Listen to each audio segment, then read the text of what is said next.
नमस्कार फ्रेंड्स, आज का एपिसोड में मैं जो थीम और सब्जेक्ट पर मेरा आप लोगों के साथ विचार प्रकट करना चाहता हूँ, उसको मैं दो हिस्सा में बांटा है. आज only I will be dealing in my what you can say the part 1, and in my next interactions with you I will be dealing with the rest of the thing. And ये जो तथ्य मैं बोल रहा हूँ अभी, this is something to do with हमारा जो कांग्रेस नेता राहुल गांधी जी, आप जानते होंगे, हैज़ डिसाइडेड, पहले उनका एक भारत यात्रा किए थे साउथ टू नॉर्थ, अभी वो ईस्ट टू वेस्ट करने वाले हैं, एंड उसका नाम भी वही दिए हैं, Bharat Jodo Yatra. I am not going it to deal with its the politics behind it, and what exactly are going to be its impact result. That's a different angle to look at the things. But I have got some problem with its very name, that Bharat जोड़ो. भारत जोड़ो मतलब क्या? भारत जोड़ो व न्याय यात्रा, that is what he's saying. Bharat जोड़ो मतलब unite the country, unite the people. I think mister Gandhi thinks that अभी जो महल जो है देश में, पर्टिकुलरली वो जो BJP under mister Narendra Modi, वो करके वो सब खराब हो गया, देश टूटने वाला है, and he is going to unite. And ये जो मैंने बोला कि जो भारत जोड़ो जो यात्रा, ये थीम पर मैंने बोला कि मैं दो हिस्सा में डिवाइड किया हूँ. आज ओनली one important thing, वो जो भारत जोड़ो यात्रा के पैसे, that is what they say, that the secular fabric of the country has gone to dogs, and it is खत्म, and देश टूट जाएगा. सो वो ये करेंगे बिकॉज सेकुलरिज्म खतरे में है. तो मेरा सिंपल एक पॉइंट है, क्या राहुल गांधी जी यही डिस्क्राइब करेंगे दैट सेकुलरिज्म इसीलिए खतरे में है क्योंकि भारत का लोग जागने लगे हैं कि ये जो सेकुलरिज्म का जो व्याख्या की जो इम्प्लीकेशंस आप देते हो कि ओनली एंटी हिंदू होना पड़ेगा.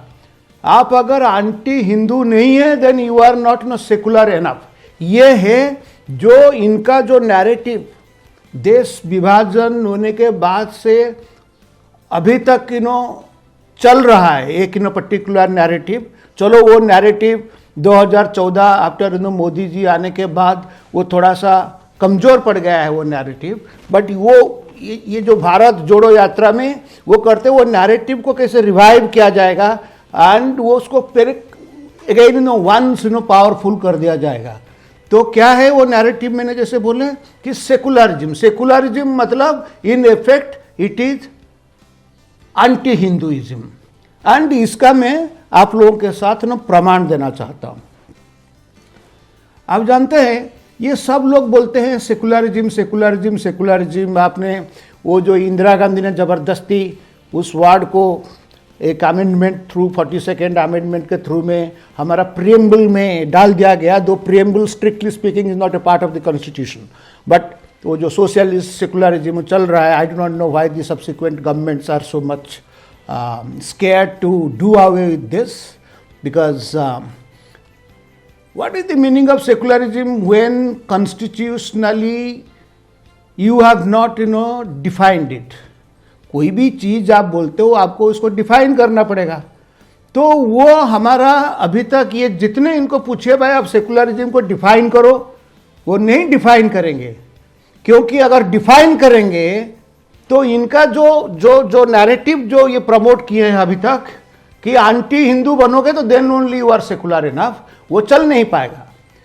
अब देखिए, when one talks of secularism, there are many democratic countries which stand by it, but in most of these countries it is very clearly defined. For instance, let's not talk of France. France में secularism very strictly implemented, which clearly says that religion will have no role in the governance of the state, and they are very particular about it. But हमारा यहाँ definition में वो है नहीं, तो आप अभी कभी नहीं करते हो, क्योंकि आप कर पाओगे, इंडिया में कोई बोल पाएगा कि कॉन्स्टिट्यूशन में नहीं लिखा है कि religion will have no role in governance of the state. ये जब हिंदू आ जाते हैं देन ये लोग बहुत चिल्लाते हैं, लेकिन इन लोगों का बात है ये कर सकते हैं। जो हमारा जो पर्टिकुलरली पंजाब में है, जो सिख पॉलिटिक्स है, कोई सिख पंजाब में जाके बोलेंगे कि पंजाब नहीं चलेगा गुरुद्वारा के थ्रो में, because the Sikh religion, if at all it is, Sikh religion को बिल्कुल डिटैच करना पड़ेगा, वो मानने के लिए तैयार होंगे क्या? दूसरा जो इम्प्लीकेशन है, all religions are equal, it is very, and वो बड़ा न्यायसंगिक भी है भाई। As a true Hindu I say I consider all religions to be equal in the sense that I must respect all religions equally. भाई मैं इस्लाम को भी सम्मान देता हूँ, क्रिश्चियनिटी को भी सम्मान देता हूँ, एंड आई सिमिलरली एक्सपेक्ट को क्रिश्चियन है कि मुसलमान है वो मेरे रिलीजन को इक्वली रेस्पेक्ट देंगे। ये सब हिंदू बोल सकते हैं, बट देन आप इंडिया में कभी देखे हो कोई एक कितने लोग बोलेंगे कि हम हिंदू रिलीजन को इक्वल समझते हैं, इक्वल विथ आवर रिलीजन्स? वो नहीं होता है। आप देखिए वहाँ आप कोई अकाल तख्त और अमृतसर में कोई स्टेट आप कंट्रोल कर सकता है क्या? वहाँ जैसे मैंने बोला कि वो नहीं। सिमिलरली आपका जमा मस्जिद में कोई जाके इनका कोई कंट्रोल कर पाएगा स्टेट का? बट आप देखिए इनका जो नैरेटिव, जो कांग्रेस नैरेटिव, जो राहुल गांधी जी का जो पुराना वाला जो नैरेटिव जो कमज़ोर हो गया, वो उसका उत्थान करना चाहते हैं। हमारा जितना हिंदू मंदिर टेम्पल से in many a place they are under the control of the government, चाहे वो जगन्नाथ जी पुरी हैं, चाहे तिरुपति है। एंड नॉट ओनली दैट, आप जानते होंगे एक आस्था का विश्वास है। ये जो आस्था का जो विश्वास है उसमें देखिए कि कोई एक ब्रह्मचर्य गॉड है पालन करते हैं, जैसे वो साबरीमाला, वो जो उनका जो डेटी हैं वो ब्रह्मचर्य पालन करते हैं। इसीलिए वो क्या करते हैं कि पर्टिकुलर एज से 10 to 50 एज का कोई वोमेन लोग वहाँ दर्शन नहीं करते। ये एक भक्ति है, श्रद्धा, it's a type of belief. They are now saying nothing doing, all women men are equal and this is the most discriminatory thing. आप जो this so called, suppose this is a so called wrong practice inherent in Hinduism, that is what they say. तो only Hinduism में such wrong practices are there. Such wrong practices are not there in other religions. आप करते हो, आपका है guts है बोलने के लिए इंडिया में ये जो पॉलिटिशियन जो बोलते हैं सेकुलरिज्म बात करते हैं। अरे वो चलिए, अभी जो राम मंदिर जी के जो हमारा अभी प्रतिष्ठा होगा जनवरी में, उसके खिलाफ वो कितना बोल रहे हैं मेरे बताइए। कोई बोल रहे हैं राम हरियाणा में पैदा हुआ था, कोई बोल रहे राम कुछ चीज़ ही नहीं था। पर आप लोग हैरान हो जाएंगे, जब सुप्रीम कोर्ट की यूपी हाई कोर्ट में चल रहा थे, ये पार्टीज ने बोले, एंड इनका जो प्रमोटेड स्पॉन्सर्ड जो spokes person the so called historians ने बोले राम एक दैट इज अ मिथ। आप जानते हो जो राम सेतु वाला जो है हमारा तमिलनाडु टू श्रीलंका वाला जो चल रहा था, उनका तब गवर्नमेंट में, तब इनका मनमोहन सिंह जी का गवर्नमेंट है, उन्होंने सुप्रीम कोर्ट में बोले कि they do not recognize, they are not sure of the existence of lord Rama. And अभी बोलते हैं कि अभी जो राम मंदिर उन्होंने जितने संभव है वो जुडिशियल डिसीजन के लिए भी कितना डिलेइंग टैक्टिक्स इन लोगों ने प्ले करते थे। अब देखिए, हमेशा राहुल गांधी जी का जो पार्टी, कांग्रेस पार्टी ने हमेशा यही किया, चाहे वो यूपी में जब केस चलता था और इवन सुप्रीम कोर्ट में, तब उनका मेन लीडर्स वो बड़े बड़े वकील होते हैं, लाइक मिस्टर कपिल सिब्बल। तब तो वो कांग्रेस, अभी 1-2 साल से वो नहीं है पार्टी में, वो अलग बात है। तब तक तो उनका तुंग नेता थे, उनका बड़े मंत्री। वो क्या आर्गुमेंट करते थे सब कोर्ट में कि इसको आप डिले कीजिए, इसको डिले कीजिए, आप सुनिए मत इनको। तो ये जो अभी जो मंदिर प्रतिष्ठा कर रहे हैं, तो बोल रहे कि बीजेपी पॉलिटिसाइज कर रहे हैं। भाई आप क्या कर रहे थे? वो तो at least very clearly he says, भाई जो बीजेपी पार्टी से they have been committed to it, and Ram Mandir उनका एजेंडा में सालों से था। So it is understandable. तुम तो बोल रहे हो कि आप तो कभी पॉलिटिक्स करते नहीं था। एग्जैक्टली आप क्या कर रहे थे? Similarly the whole point is कि अगर भाई कोई मुस्लिम पॉलिटिशियन, कोई से सिख पॉलिटिशियन, कभी कोई क्रिश्चियन पॉलिटिशियन, वो जब उनका रिस्पेक्टिव प्लेसेस ऑफ वर्शिप को जाते हैं, तब वो पॉलिटिक्स नहीं होता है, तो उनका एक पर्सनल फेथ हो जाता है। लेकिन अगर नरेंद्र मोदी अगर जाएंगे अयोध्या एंड वो मंदिर के तो करेंगे, and being a Hindu he doesn't have that right. भाई माई पॉइंट इज दैट अगर तुम बोलते हो, मेरा I have no issue, let secularism exactly like the same as one sees secularism in France. There very clearly it is defined that the church will have no role in managing the state. So when you say that no religion will have anything to do with the politics or the government, apply the same thing in case of Muslims, apply the same thing in case of Christians, apply the same thing in case of Sikhs.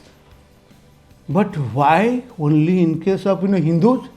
अभी राम मंदिर के लिए अगर मैं बोलूँगा तो मैं communal हो जाऊँगा कि अगर मैं पॉलिटिक्स में हूँ, कोई एमएलए, एमपी, मंत्री और प्रधानमंत्री जो भी हूँ, मैं अगर मंदिर चला जाऊँगा कि कुछ उसका फंक्शन अटेंड करूँगा, मैं कम्युनल हो जाऊँगा। हाँ, and then of all the persons आप लोग बोलते हो जो तो इनका एग्जिस्टेंस पर भी आप बिलीव नहीं रखते हो।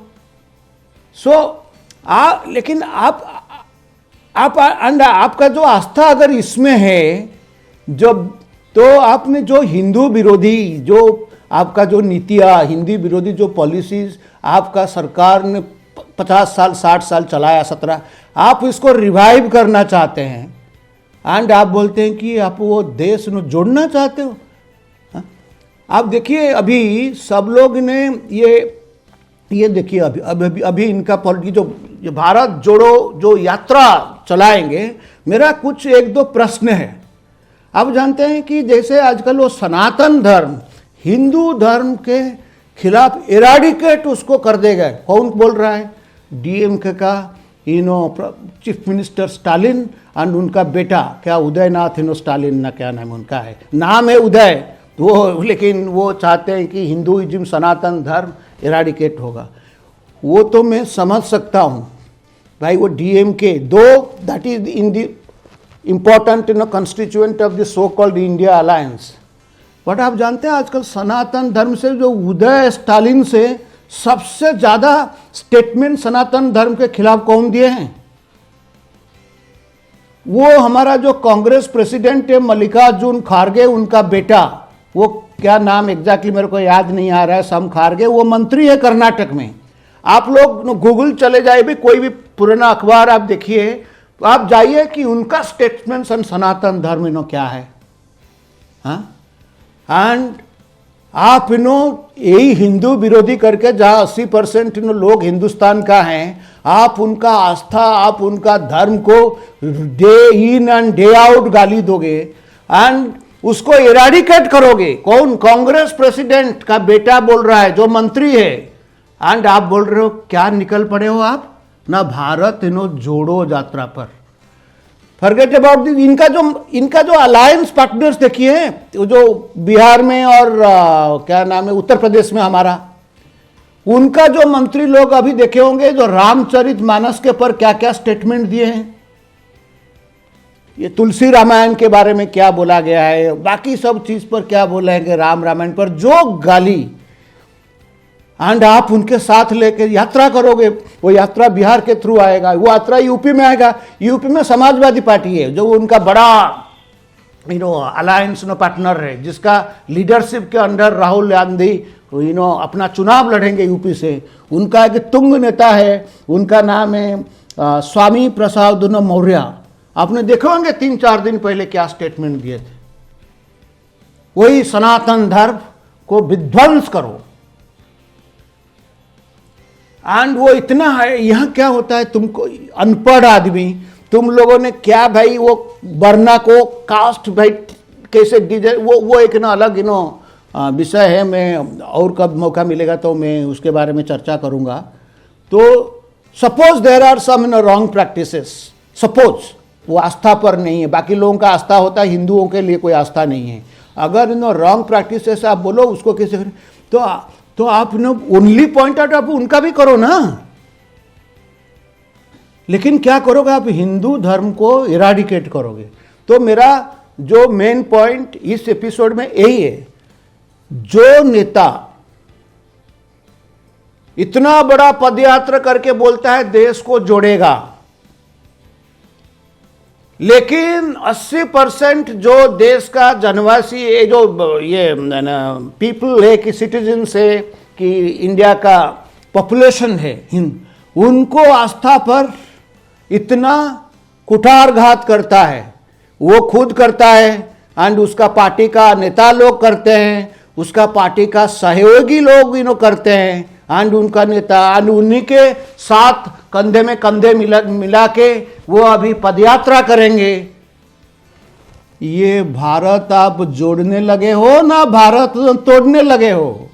राहुल गांधी जी, आपका यात्रा भारत जोड़ो यात्रा नहीं है, आपका यात्रा भारत तोड़ो यात्रा, एंड आपको भारत का लोगों ने सही जवाब देंगे। ये अगर आपका ये नीति अगर आप कंटिन्यू करोगे देन आपको सही जवाब मिलेगा। तो दोस्तों आज के लिए इतना ही, फिर नेक्स्ट टाइम। धन्यवाद, thank you for your patience.